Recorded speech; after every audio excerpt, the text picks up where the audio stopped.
అందరికీ నమస్కారం. This is doctor R B Sudha. ఇప్పుడు మనం మాట్లాడుకోబోయేది కొన్ని లక్ష్మీ యోగాల గురించి మాట్లాడుకుందాము. అంటే లక్ష్మీ యోగాలు అంటే ఏంటి, ధన యోగాలు కూడా అలాగే మాట్లాడుకుందాము. బట్ ఇప్పుడేమో శ్రవణ మాసంలో ఉన్నాం మనం. అందరూ పూజలు చేస్తూ ఉంటారు, వరలక్ష్మి వ్రతం కూడా చేస్తూ ఉంటారు.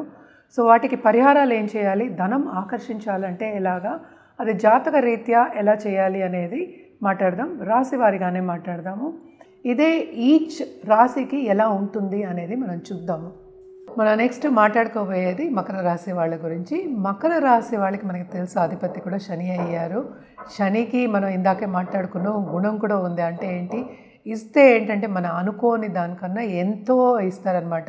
మనం ఊహించలేము అంత ఇచ్చే ఒక గ్రహం అనమాట. అందుకనే మనం శనీశ్వరుడు అని ఎప్పుడు చెప్పుకుంటూ ఉంటాము. శని ఎప్పటికైనా సరే ఎగ్జాల్టేషన్లో, ఈ రాశికి అధిపతి శని ఎగ్జాల్టేషన్ తులలో అవుతారు, అది 10వ ఇంట్లో. సో అదైనా సరే అంటే లగ్నాధిపతి స్ట్రాంగ్గా ఉండాలి. అలాగే second lord, 11th lord, 9th lord అంటే 9, 11 అధిపతులు కూడా చాలా స్ట్రాంగ్గా ఉంటే కనుక తప్పక ధనయోగాలు ఉన్నాయని పరిగణించవచ్చు. సో సెకండ్ లార్డ్ మనకి తెలుసు, ఆయన కూడా శని అయ్యారు. శని ఏంటంటే మూల త్రికోణం మనకి తెలుసు, కుంభరాశి అయింది. సో కుంభంలో ఉన్నప్పుడు ఎంతో ఇస్తారు. అంటే ఏంటి, ఈ బ్రహ్మాండం బదులయ్యి ఇచ్చే ఒక యోగం ఉంటుందన్నమాట. అంత ఇస్తారనమాట శని. సో తప్పక 2వ ఇంట్లో ఉంటే కనుక తప్పక వీళ్ళు పుట్టుక ఏంటంటే సీమంతుల కింద పుడతారని చెప్పుకోవచ్చు అనమాట.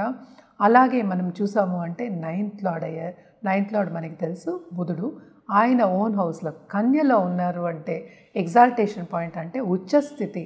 ఆ ఉచ్చస్థితిలో ఉన్నప్పుడు తప్పక చాలా చాలా బాగుంటుంది. అండ్ ఆల్సో శని బుధుడు కలయిక 9th హౌస్లో ఉంటే కనుక పూర్వీకుల పుణ్యం అని చెప్తూ ఉంటాం కదా, పూర్వీకుల ఆశీస్సులు ఉంటాయి, పూర్వ పుణ్యము ఉంటుంది, పూర్వజన్మ పుణ్యం కూడా ఉంటుంది కనుక తప్పక వీళ్ళు పుట్టుక సీమంతులే ఉంటారు. అలాగే ఏంటంటే వీళ్ళ లైఫ్లో కూడా వాళ్ళు అనుకున్న గోల్స్ సాధిస్తారు. స్పిరిచువాలిటీ కూడా చాలా ఎక్కువ అవుతుందన్నమాట. సో తప్పక వీళ్ళు కూడా ఏంటంటే ధనలక్ష్మికి పూజ చేయడం అనేది చాలా చాలా మంచిదన్నమాట. అలాగే ఎప్పటికైనా సరే అన్ని లక్ష్మిలు, అష్టలక్ష్మిలకి పూజ చేయడం అనేది మంచిదే.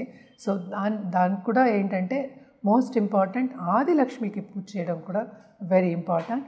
శనివారం ఆదిలక్ష్మికి పూజ చేసుకుని అలాగే ధనలక్ష్మికి పూజ చేసుకుని అండ్ ఆల్సో ఏంటంటే మనకి వడ్డీ కాసులాడు మనకి తెలుసు వెంకటేశ్వర స్వామికి పూజ చేయడం అనేది చాలా మంచిదన్నమాట.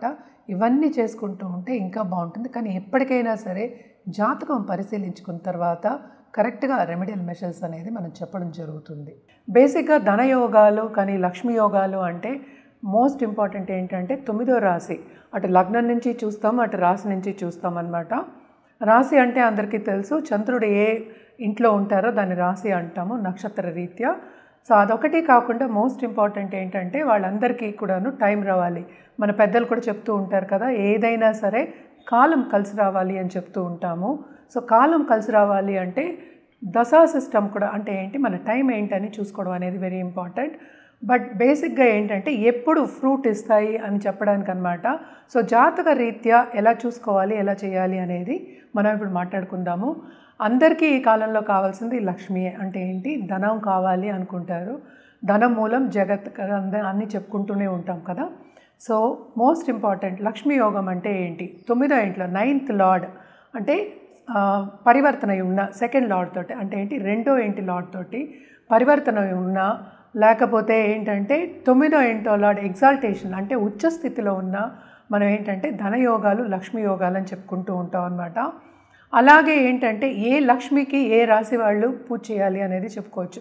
అంటే అందరికీ తెలుసు అష్టలక్ష్మి, అన్ని లక్ష్మియే మనం చెప్పుకుంటూ ఉంటాము.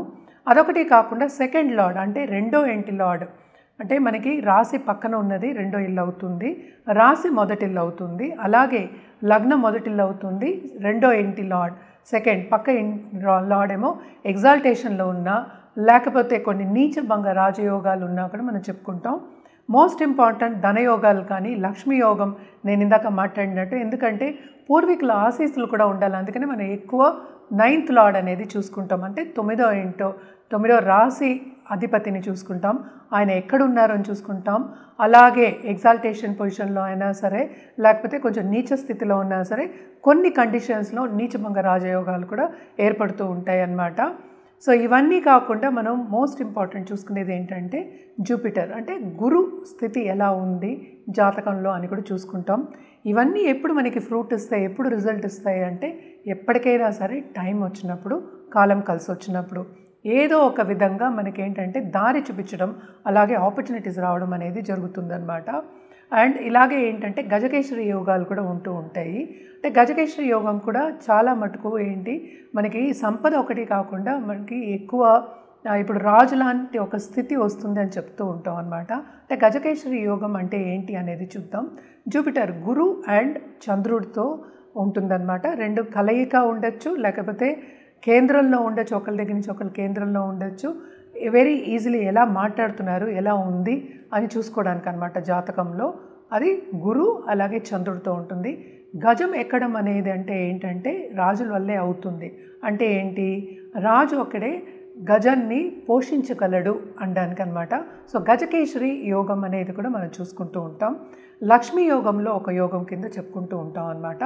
అలాగే పంచమహాపురుష యోగాలు కూడా ఉన్నాయన్నమాట. సస్యయోగం అని, హంసయోగం అని. అంటే ఏంటి, ఏదో ఒక లార్డ్, అంటే ఏంటి మనకి సపోజ్ మార్స్ ఉన్నాడు, కుజుడు ఉన్నాడు, లేకపోతే జూపిటర్, మళ్ళీ వీనస్, అలాగే మెర్కురీ, వీళ్ళందరూ ఏంటంటే ఉచ్చ స్థితిలో ఉన్నప్పుడు, అలాగే కేంద్రంలో ఉన్నప్పుడు లగ్నం నుంచి అయినా సరే మన చంద్రుడి నుంచి అయినా సరే పంచమహాపురుష యోగాలు ఉన్నాయని చెప్పుకుంటూ ఉంటాం అన్నమాట.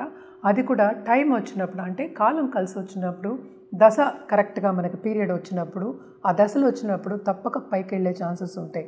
ఇవన్నీ ఎందుకు చూస్తాము అంటే బికాస్ ఇవి వచ్చినప్పుడు, ఈ యోగాలు వచ్చినప్పుడు పరిపూర్ణమైనప్పుడు, అంటే టైం వచ్చినప్పుడు మీకు పరిపూర్ణంగా మీకు బ్లెస్సింగ్స్ అనేది ఉంటుందన్నమాట.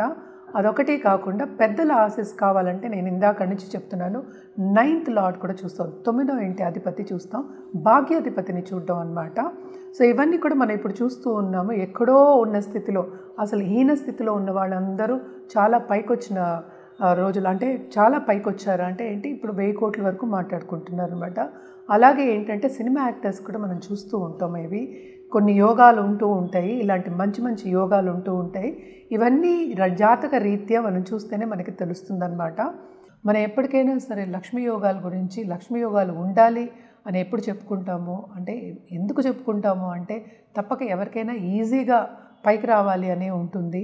సో ఇవన్నీ ఉన్నప్పుడు, ఎస్పెషలీ లక్ష్మీ యోగాలు కానీ, ధన యోగాలు కానీ, లేకపోతే మహాపురుష యోగాలు కానీ ఉన్నప్పుడు తప్పక వీళ్ళు ఏంటంటే టైం, ఎస్పెషలీ దశా విశేషాలు చూసుకున్నప్పుడు, ఎప్పుడు ఏం చేయాలి అని పరిహారాలు చేసినప్పుడు తప్పక ఈజీగా పైకి వచ్చే ఛాన్సెస్, ఈజీగా సక్సెస్ సాధించే ఛాన్సెస్ ఉంటాయన్నమాట. మనం ఇందాక నుంచి మాట్లాడుకుంటున్నాము. అంటే ఏంటంటే అష్టలక్ష్మికి మనం పూజ చేసుకోవడం అనేది మంచిది. ఏదైనా మనం లక్ష్మి కిందే చూస్తాం. లక్ష్మి అంటే ఏంటంటే పాజిటివిటీ కిందే చూస్తామన్నమాట. ఆదిలక్ష్మి, అలాగే ఏంటంటే సంతాన లక్ష్మి, ధైర్యలక్ష్మి, విద్యాలక్ష్మి, ధనలక్ష్మి, ధాన్యలక్ష్మి, అన్ని లక్ష్మికి మనం పూజించడం అంటే మహాలక్ష్మిని మర్చిపోవద్దు. మహాలక్ష్మికి కూడా పూజించడం అనేది మంచిది. మనం శ్రావణ మాసంలో ఉన్నాం, తప్పక మనం వ్రతాలు పూజలు చేసుకోవడం మంచిది.